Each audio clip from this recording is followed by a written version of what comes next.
Então, falando sobre o ataque ao Irã, o secretário do Conselho Supremo de Segurança Nacional do país, o Ali Larijani, afirmou nas redes sociais que seu país não tem interesse em abrir negociações com os Estados Unidos depois desses ataques do fim de semana. A declaração ela contradiz Donald Trump.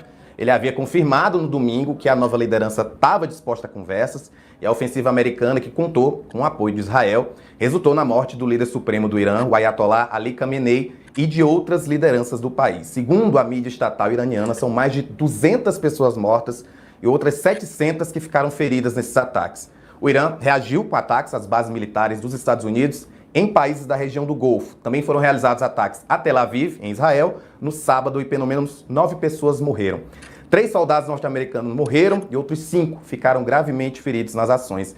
E nessa segunda, Trump afirmou à CNN Internacional que uma grande onda de ataques ainda está por vir. Olha, vamos lá. Nós precisamos pensar esse... Começa de uma outra maneira.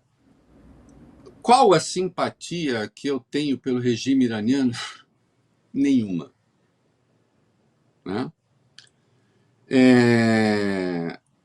Não, eu jamais choraria pelo regime iraniano.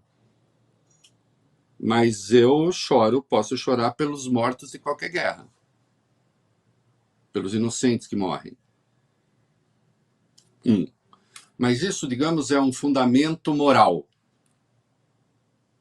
Quando a gente vai para a fundamentação política, a gente entende que, às vezes, a guerra é inevitável. Remete lá a frase do Churchill, lá atrás, né? Quando Chamberlain e o Daladier fizeram um acordo com Hitler, né? Na anexação dos Sudetos, aí ele disse, entre a desonra e a guerra, escolheram a desonra e terão a guerra. Então, muitas vezes, a guerra ela é necessária, inclusive, para que se façam triunfar os valores que interessam à humanidade, né? E, às vezes, ela é inevitável mesmo. Então, é preciso ter isso claro, sem ingenuidade, mas também sem justificar brutalidade. Talvez o ataque a Dresden, na Alemanha, talvez não, com absoluta certeza, foi uma brutalidade também na Segunda Guerra. Assim como Hiroshima e Nagasaki, a despeito do que o Japão tinha feito. Eu acho que ninguém diria quem vai chorar por Hiroshima e Nagasaki. Não é mesmo? Então eu choro pelos mortos sempre. Acho que é um fundamento moral chorar no sentido de prantear. Né? Agora é preciso ver se essa guerra faz sentido. Então, em primeiro lugar, não faz sentido porque é mentira, ainda que eu tenha horror ao regime iraniano, ainda que eu já tenha escrito e concordo com vários teóricos, e não são poucos e de qualidade, que veem o regime iraniano como uma espécie de proto-fascismo islâmico. Né? Agora, ainda assim é preciso ver a fundamentação da guerra. O Irã estava prestes a fazer a bomba atômica, a bomba nuclear, para atacar os Estados Unidos. Isso é mentira. Isso é mentira. Quem está falando que é mentira? O Reinaldo Azevedo, lá da sala dele em Genópolis. Não. Eu estou falando isso porque os serviços de inteligência dos Estados Unidos disseram que é assim, que não havia a iminência. Mesmo os mísseis intercontinentais, se o programa continuasse, 2035. Portanto, você não tem a iminência da guerra. O pretexto é falso. Trump e Israel se juntam para resolver alguns problemas internos, no caso do Trump, para tentar um reordenamento da ordem mundial segundo o seu particular entendimento do mundo, e aí não tem problema nenhum em fazer guerra. E sim, choro pelas crianças que morrem numa escola, num bombardeio. Né? Mas o ataque é ilegal segundo as leis internacionais, capítulo 1 da Carta da ONU, artigo 2, item 4. Todos os membros devem evitar nas relações internacionais ameaça e uso da ameaçar usar a força e usar a força.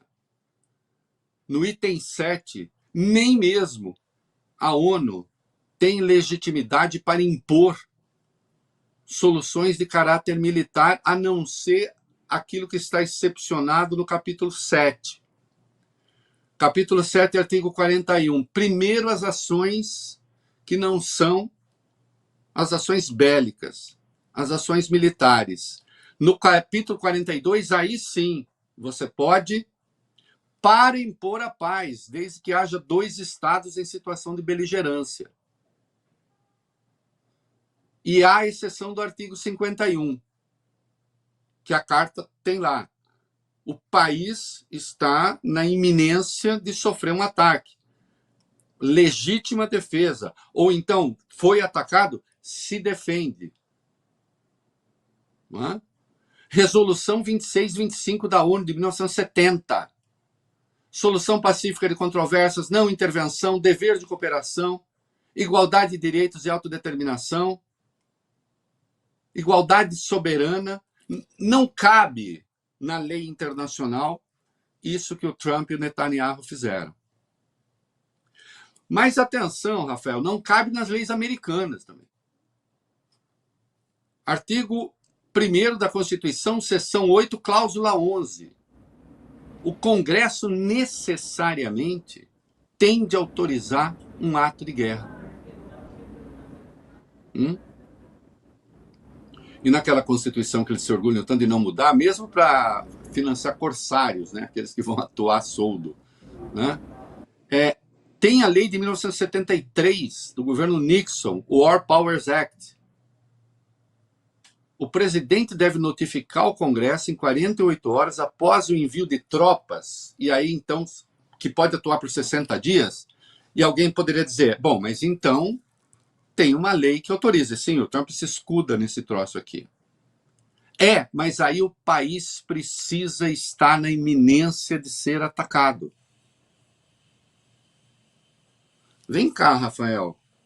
Olha a dificuldade que os Estados Unidos e Israel tiveram de matar o Ali Khamenei. Foi mais fácil matar Ali Khamenei do que prender o Maduro, quase. Esse é um Estado que representa, de fato, uma ameaça existencial para os Estados Unidos, que é o que a lei autoriza. Aí vai o Trump dizer, mas eu sou comandante das Forças Armadas, mas não para isso. E ele também se escuda numa lei de 2002. O Congresso dos Estados Unidos aprovou uma lei específica, mas para intervenção no Iraque. Né? Agora, se a gente parte do princípio de que um país pode invadir o outro e matar seu chefe de Estado, alegando interesses estratégicos, aí nós estaremos no pior dos mundos. É isso aí.